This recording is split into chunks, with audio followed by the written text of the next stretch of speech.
India दुनिया की fastest major economies में से एक है, लेकिन फिर भी रुपया जो है वो 96 रुपीज पर डॉलर तक पहुंच गया।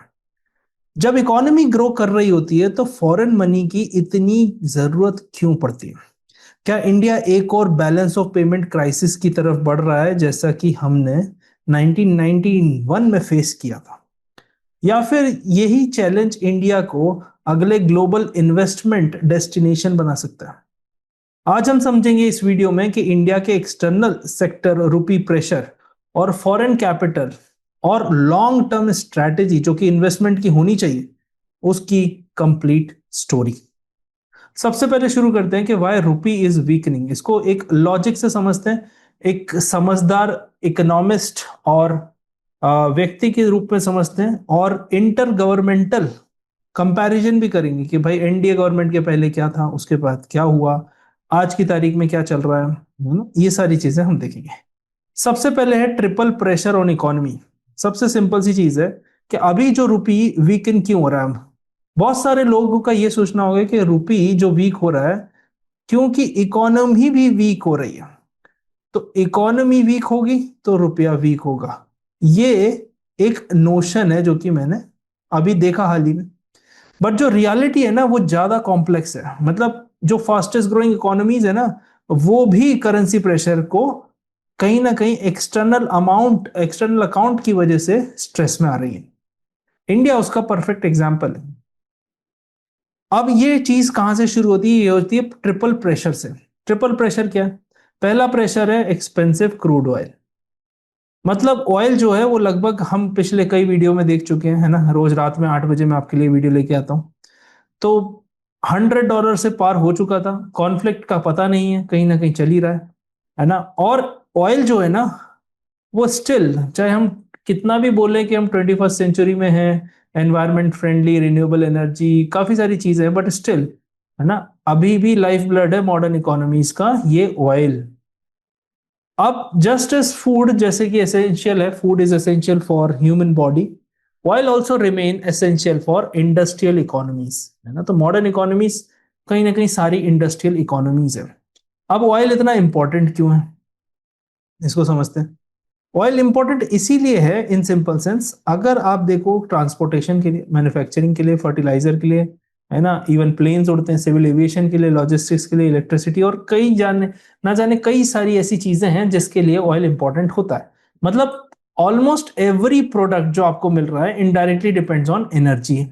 अब इंडिया की वल्नरेबिलिटी कहाँ है कि लगभग 85% हम बाहर से ही मंगाते हैं, इंपोर्ट करते हैं, क्योंकि हमारे जमीन में क्रूड ऑयल नहीं निकलता। जितना निकलता है बॉम्बे हाई में, हाई सीज में अगर आप देखोगे तो वहां से निकलता है, पर जितना कंजम्पशन है उतना प्रोडक्शन नहीं है। मतलब कोई भी ग्लोबल ऑयल प्राइस राइज होता है तो इंडिया को ज्यादा से ज्यादा डॉलर देने पड़ते हैं। जब ज्यादा से ज्यादा डॉलर देने पड़ते हैं तो वही रुपी वीक हो जाता है ना। जैसे ऑयल $80 पर बैरल से मान लीजिए $100 हो जाता है, तो इंडिया का इंपोर्ट बिल ड्रामेटिकली बढ़ जाएगा। अब इससे क्या क्या इफेक्ट आएगा? इस पे इफेक्ट आएगा, थ्री फोल्ड इफेक्ट है इससे। पहला इफेक्ट है करंट अकाउंट डेफिसिट पे, है ना। दूसरा इफेक्ट है इन्फ्लेशन पे, और तीसरा है रुपी की स्टेबिलिटी पे। ये तीन इफेक्ट आना तय है जैसे ही ऑयल प्राइस बढ़ती है। इसको आप ध्यान से समझ लो। 1973 में यूएस इकोनॉमी के साथ भी यही हुआ था। लगभग कई गुना ऑयल प्राइसेस बढ़ गए थे, पहले 4 गुना, 8 गुना, फिर इस तरह से। तो many developing countries at that time also suffered the external sector crisis. Same चीज हमने 1991 में भी देखी थी, है ना। उसमें भी ऑयल का काफी बड़ा कंट्रीब्यूशन था गल्फ वॉर में, और इंडिया के फॉरेक्स भी कोलैप्स हो गए थे। आज की तारीख में तो हमारे पास फॉरेक्स है, इसलिए हम ऑयल मंगा पा रहे हैं, है ना। और हमारे देश में भी चीजें चल रही हैं। मैं सरकार को यहाँ डिफेंड नहीं कर रहा हूँ, बट कहीं ना कहीं अगर आप देखोगे जो रेट कट है, सॉरी रेट जो इंक्रीज है, वो काफी देर में पास ऑन हुआ। आप उसको इलेक्शन बोल लो या फिर आप कुछ भी चीज बोल लो, पर कॉमन पीपल को उसका फायदा मिला है। जबकि ऑयल मार्केटिंग कंपनीज जो थी वो लगभग 1,000 करोड़ का लॉस पर डे का टॉलरेट कर रही थी। सरकार ने भी ड्यूटीज उस पर कम की है, मेनली एक्साइज ड्यूटीज, है ना। तो सरकार को भी लगभग 1.76 लाख करोड़ का जो टैक्स आना था वो नहीं आया। तो कहीं ना कहीं आप देख सकते हैं, तो मजबूरी है ना। अब टैक्स सरकार ने, जब प्राइस कम थे तब भी सरकार ने टैक्स कम नहीं किए थे, तो सरकार ने उस टाइम पैसा कमाया था। अब वो ही चीज हमको कंज्यूमर को रिलैक्स देना है। तो 10-20 रुपए तो आप 10 रुपए तो आप अप्रोक्सीमेटली मान के चलिए कि ऑयल पे बढ़ेगा ही बढ़ेगा डेली कंजम्पशन के हिसाब से, टू कवर 1,000 करोड़ लॉस।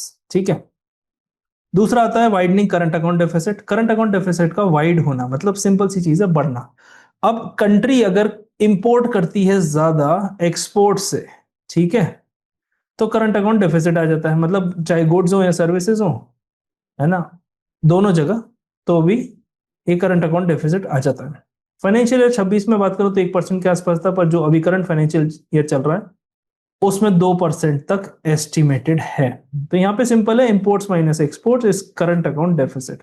अब ये क्यों बढ़ रहा है मैंने आपको बताया, क्योंकि जब मान लीजिए 80 से 100 हो गया तो भाई सेम ऑयल के हमको ज्यादा पैसे देने पड़ रहे हैं, तो अगेन इंपोर्ट्स की पेमेंट ज्यादा हो रही है, इंपोर्ट बिल बढ़ जा रहा है ना। ग्लोबल डिमांड की बात करें तो वो स्लो डाउन में जा रही है, टैरिफ और तभी से लगभग आप देखें 2025 के आधे साल से ही ये चीजें शुरू हो गई, तो वो भी हमको देखने को मिला, है ना। तो डिमांड प्रेशर काफी ज्यादा एक्सपोर्टर्स को फेस करना पड़ रहा है, उस वजह से अगर आप देखोगे तो भी एक्सपोर्ट की अर्निंग है वो कम हो गई है।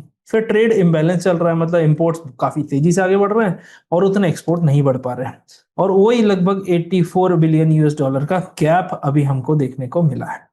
अभी क्यों इंपॉर्टेंट है, सिंपल है, अगर आप 100 रुपए खर्च कर रहे हो और 80 रुपए आपको कमाने को मिल रहे हैं, तो 20 रुपए आपको या तो बोरो करके करना पड़ेगा या आपकी सेविंग यूज करनी पड़ेगी। पर दोनों ही सिनेरियो में ये जो तरकीब है ये सस्टेनेबल नहीं है, लंबे समय तक आप इसको नहीं कर सकते।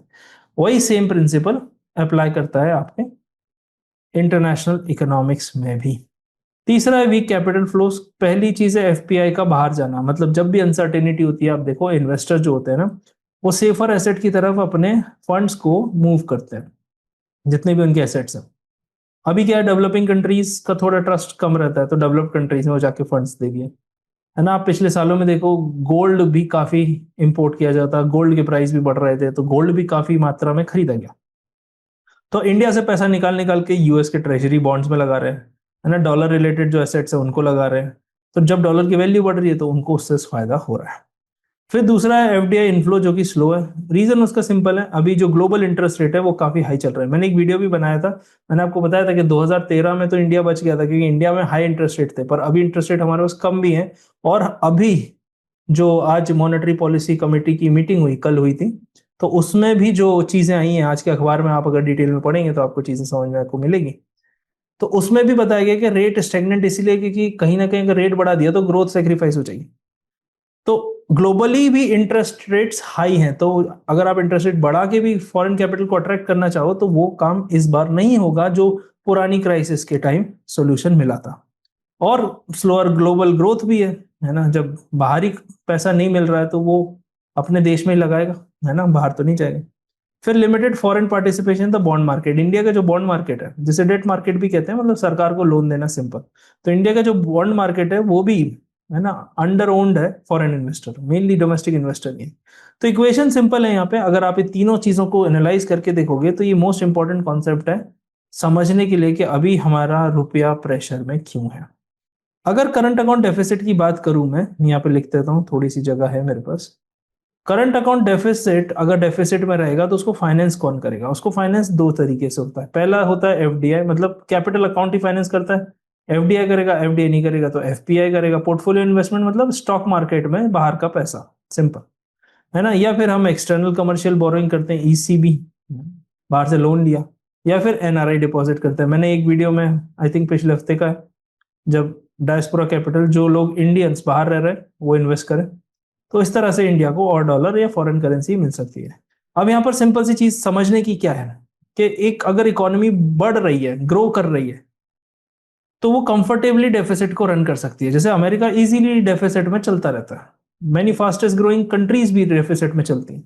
प्रॉब्लम कहाँ स्टार्ट होती है? जब फॉरेन कैपिटल आना स्लो हो जाए या कम हो जाए, वहां पर करेंसी पे प्रेशर आ जाता है। यही सेम चीज हुई थी 1997 में, अगर आप देखेंगे एशियन फाइनेंशियल क्राइसिस है, किसी दिन उसको अलग से कवर करेंगे। बट इसमें तीन प्रॉब्लम हुई थी। कैपिटल फ्लाइट हो गया था, मतलब कैपिटल ईस्ट एशियन कंट्री से उठ के वापस डेवलप कंट्री चला गया, उससे उनकी करेंसी कोलैप्स हो गई। और एक्सटर्नल फाइनेंसिंग थी जो, जिससे पूरा देश और इकोनॉमी चल रही थी, उससे शॉर्टेज हो गई। 1991 में भी इंडिया के फॉरेन फाइनेंसिंग पूरी ड्राई हो गई थी, पूरा सूखा हो गया था फॉरेन क्राइसिस, तो बीओपी क्राइसिस आ गई थी। तो ये पूरा सिनारियो है आरबीआई के रूपी वीकनिंग का। इसमें जो दो तीन सोल्यूशन है वो पिछले कई वीडियो में कवर कर चुका हूं कि किस तरह के सॉल्यूशन आरबीआई के पास अभी हैं, पर आज का वीडियो उस बारे में नहीं है, तो आप चाहो तो पीछे जाके देख सकते हो। ये सारी चीजें हैं जो मैंने अभी आपके साथ डिस्कस किया। अब इसमें होगा क्या, मतलब आरबीआई की जो प्लेबुक क्या है, मतलब how India is trying to attract global capital. ये सवाल है कि कैसे इंडिया ग्लोबल कैपिटल को अट्रैक्ट कर सके। सबसे पहली चीज है मेक इंडियन बॉन्ड्स अट्रैक्टिव। कैसे अट्रैक्टिव होंगे? अब इंडिया के पास ना वर्ल्ड का लार्जेस्ट गवर्नमेंट बॉन्ड मार्केट है, क्या बोलते हैं उसको, 1.3 ट्रिलियन वैल्यू है इसकी। फिर भी अगर फॉरेन ओनरशिप देखें तो 3% की है ना। अगर कंपेयर करें बाकी इमर्जिंग मार्केट से तो ये काफी कम है ना। अब why are foreign investor hesitant, क्यों हेजिटेंट हो रहे हैं? सबसे पहली चीज है 20% टैक्स ऑन कूपन इनकम। मतलब फॉरेन इन्वेस्टर टैक्सेशन फेस करते हैं जब वो बॉन्ड से रिटर्न ले जाते हैं, तो इससे अट्रैक्टिवनेस कम हो जाती है। किसी जगह किसी इन्वेस्टमेंट पे ज्यादा टैक्स होगा, आप वहां नहीं इन्वेस्ट करना चाहोगे। फिर करेंसी हेजिंग कॉस्ट क्या है, मतलब अगर रुपी डिप्रिशिएट होता रहता है तो फॉरेन इन्वेस्टर्स का भी पैसे का नुकसान होगा, तो वो करेंसी को हेज मतलब प्रोटेक्ट कैसे करेंगे उस डेप्रिसिएशन की रिस्क से, तो हेजिंग कॉस्ट भी उनकी बढ़ जाती है। फिर आता है रेगुलेटरी कॉम्प्लेक्सिटी, मतलब ग्लोबल इन्वेस्टर्स जो है ना वो सिंप्लिसिटी प्रेफर करते हैं। जैसे मैं आपसे भी बोलूं आज की तारीख में ट्रेन टिकट बुक करना कितना आसान है, पहले कितना डिफिकल्ट था। तो हर आदमी एक सिंप्लिसिटी के तौर पे ऑपरेट करना चाहता है, किसी के पास भी इतना समय होता नहीं है, और खासकर इन्वेस्टर्स के पास तो और ही टाइम की कमी होती है। तो जो कॉम्प्लेक्स रूल्स हैं वो कहीं ना कहीं पार्टिसिपेशन को कम कर देते हैं, है ना। चौथा है absence of some of the major global indices. अब जो ग्लोबल फंड्स इन्वेस्ट करते हैं ऑटोमेटिकली, है ना, जब countries like major bond indices में इन्वेस्ट करती है। अब इंडिया ग्रेजुअली इस डायरेक्शन में मूव तो हो रहा है कि कई सारे इंडेक्स का इंक्लूजन किया जाए। अभी टाइम के साथ ही पता चलेगा कितना तेजी में होता है।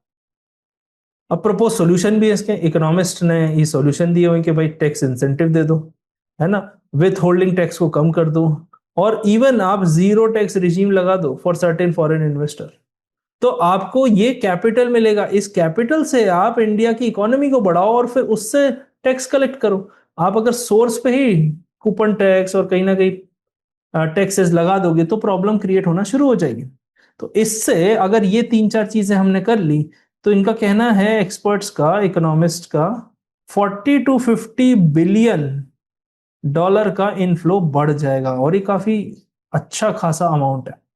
क्यों मैटर करता है? क्योंकि फॉरेन डिमांड फॉर बॉन्ड्स का क्या मतलब है कि रुपये की डिमांड बढ़ रही है, कि बोरोइंग कॉस्ट जो है वो लो है ना, तो इससे डॉलर और आएगा, इससे गवर्नमेंट की बोरोइंग इजी हो जाएगी, इस सबसे फाइनेंशियल मैनेजमेंट मतलब डेफिसिट फाइनेंसिंग भी इंप्रूव होगी, और इससे जो कैपिटल इनफ्लोज है ना वो भी लॉन्ग टर्म में बढ़ जाएंगे और स्टेबल रहेंगे। स्टेबिलिटी एक बहुत बड़ा इशू है।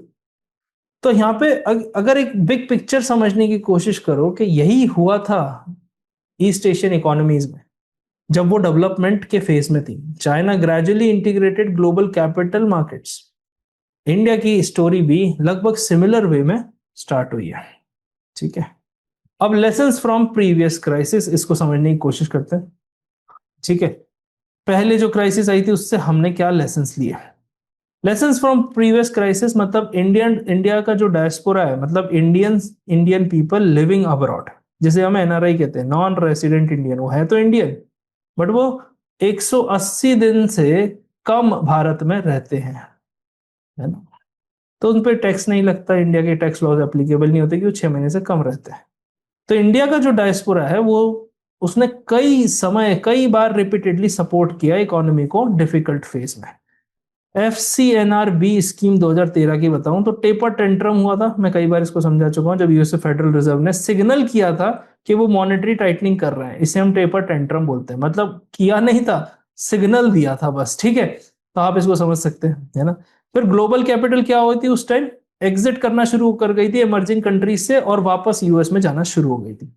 इससे तीन चार प्रॉब्लम हो गई थी। इंडिया के लिए प्रॉब्लम हो गई थी रूपी डेप्रिसिएशन, है ना, ये हो गई थी पहली प्रॉब्लम। दूसरा, एक्सटर्नल सेक्टर पे भी प्रेशर आ गया था। ठीक है, फिर इन्वेस्टर्स की अनसर्टेनिटी आ गई थी। तो ये सारी चीजें उस समय इंडियन इकोनॉमी को फेस करनी पड़ी थी। तो आरबीआई के रिस्पॉन्स में FCNR डिपॉजिट्स लॉन्च किए गए, है ना, और उससे लगभग 26 बिलियन रेस किया गया था। अभी पिछले हफ्ते मैंने आपको बताया था, एक वीडियो में मैंने पूरा डिस्कस किया था कि कैसे एनआरआई इस बार भी हेल्प कर सकते हैं हमारे देश की। ठीक है, तो कहीं ना कहीं इंडिया ने उस टाइम अच्छा खासा रिसर्जेंट बॉन्ड्स की बात करूं, इंडियन मिलेनियम मिलेनियम डिपॉजिट की बात करूं, तो ये सबसे इतना 5.5 बिलियन रेज किया था, है ना। ऐसे ही 1998 में भी, इसमें लिखा नहीं है स्लाइड में बट मैं आपको बताता हूँ, न्यूक्लियर टेस्ट के बाद सैंक्शंस लगे थे, तो रिसर्जेंट इंडियन बॉन्ड्स लॉन्च किए गए थे, उसमें भी इंडिया ने 4.2 बिलियन डॉलर रेज किए थे। तो आप इकोनॉमी की कहानी इस तरह से समझो कि जब जब क्राइसिस आई है, जो इंडियंस रहते हैं ना बाहर, उन्होंने मदद किया। अब एनआरआई क्यों मैटर करता है, क्योंकि one of the largest diaspora globally है। ग्लोबली आप जाओगे, हर कंट्री में आपको इंडियंस मिल जाएंगे। अगर आपको यकीन नहीं आता तो आप इंडियन क्रिकेट टीम का मैच देखो, किसी भी कंट्री में इंडियन क्रिकेट टीम का मैच होता है, बाहर ऐसा लगता है कि इंडिया अपने होम ग्राउंड में खेल रहा है, इतने इंडियंस वहां रहते हैं और सपोर्ट करने आते हैं हमारी क्रिकेट टीम को। अगर मैं आपको एक रफ फिगर दूं तो ये होता है 30+ मिलियन, 1 मिलियन 10 लाख का होता है, इतने ओवरसीज इंडियन है हमारे पास। तो कहाँ कहाँ, यूएस में, यूके, यूएई में है, मिडिल ईस्ट में बहुत सारे हैं, कनाडा में, ऑस्ट्रेलिया में, सभी जगह है, पर इधर मेजर मेजर है ना। और उनका स्ट्रॉन्ग इमोशनल कनेक्शन है इंडिया के साथ।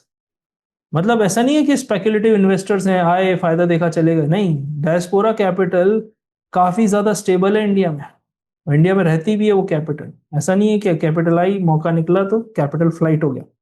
तो आज का जो एनवायरनमेंट सरकार के सामने है ना, वो ज्यादा कठिन है 2013 के कंपैरिजन में, क्योंकि आज की तारीख में यूएस की इंटरेस्ट रेट ऑलरेडी हाई है। तो मतलब अगर आप इंडिया में इंटरेस्ट रेट हाई भी कर दोगे तो कैपिटल नहीं आएगी, और जो ग्रोथ हो रही है वो भी स्लो डाउन हो जाएगी। आप समझ रहे हैं इसका लॉजिक?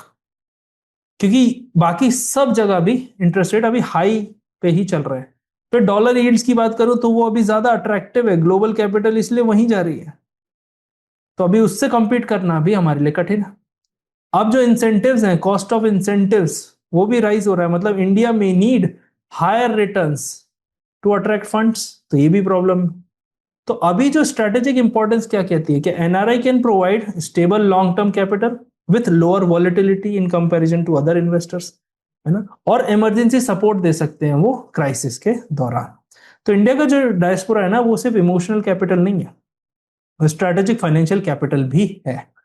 ठीक है, तो ये हमारे करंट चैलेंजेस हैं जो कि मैंने आपके सामने डिस्कस भी कर लिया।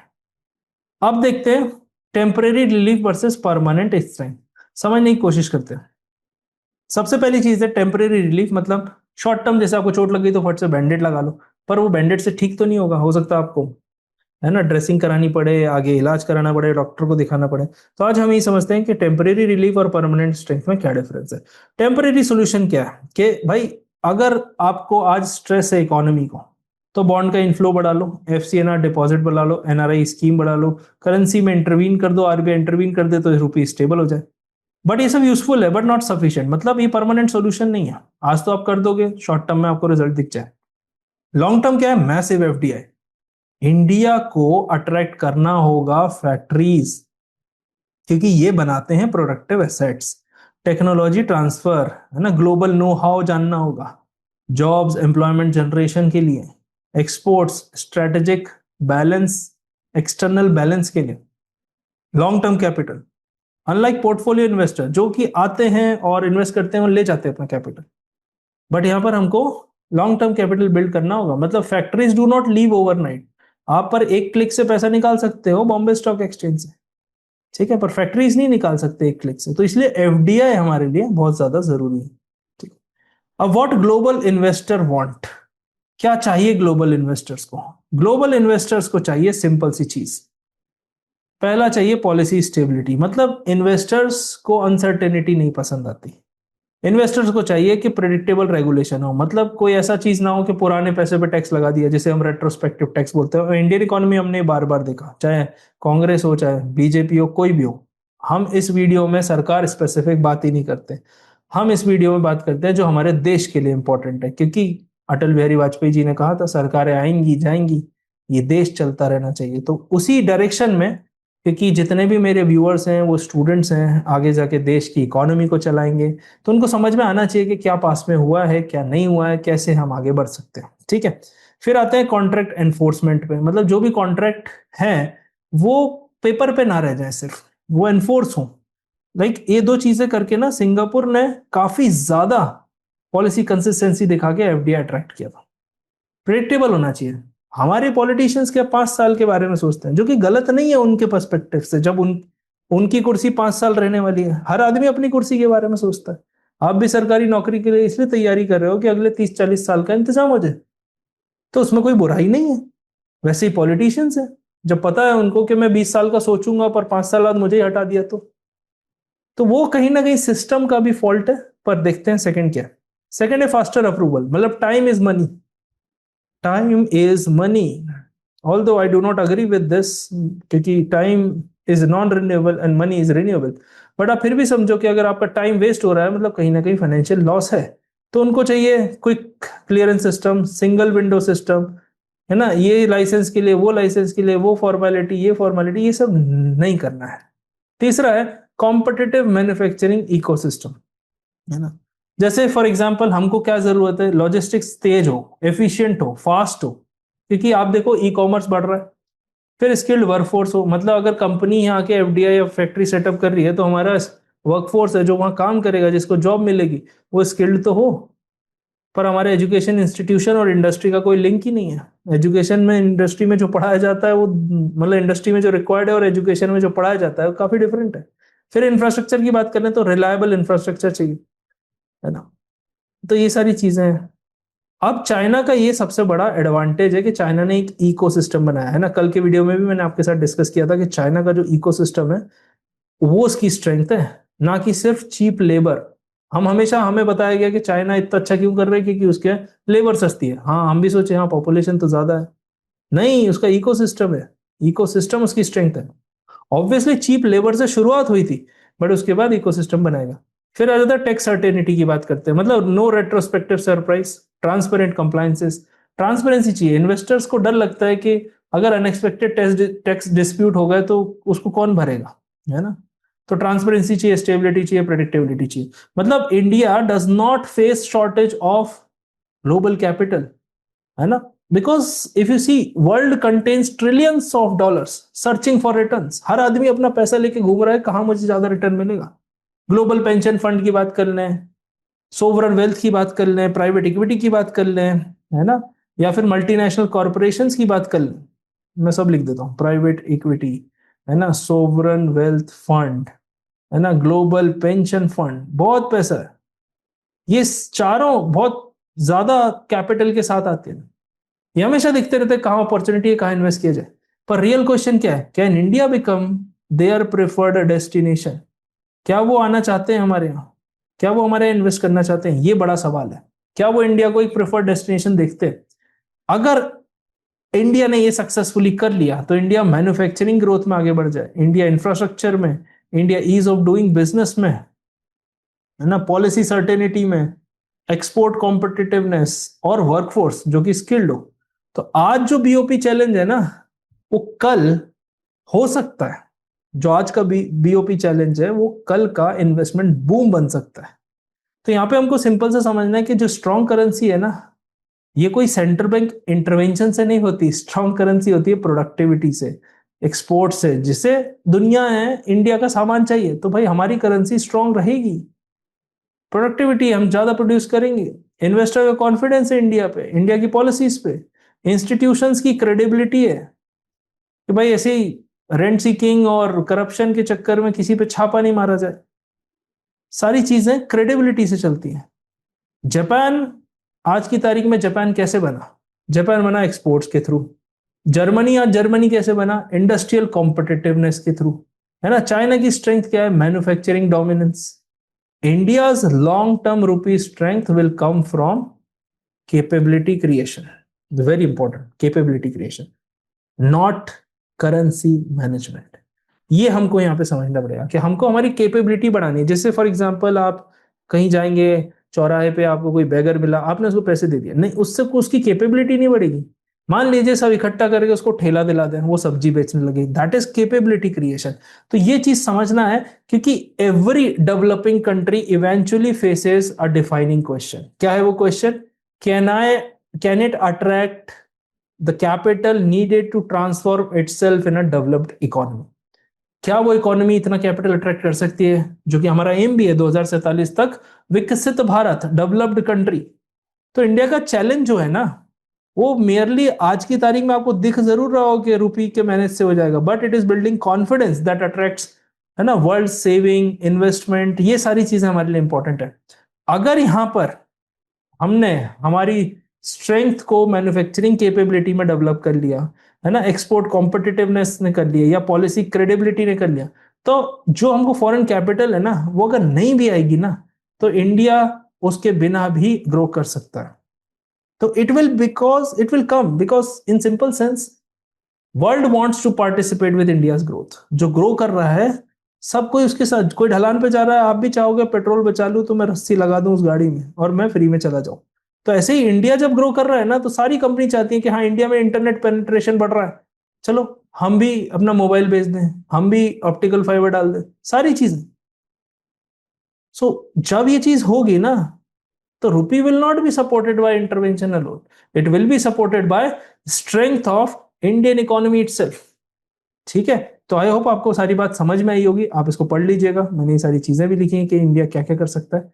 मिलते हैं कल फिर नए टॉपिक के साथ। So don't forget to subscribe. जय हिंद।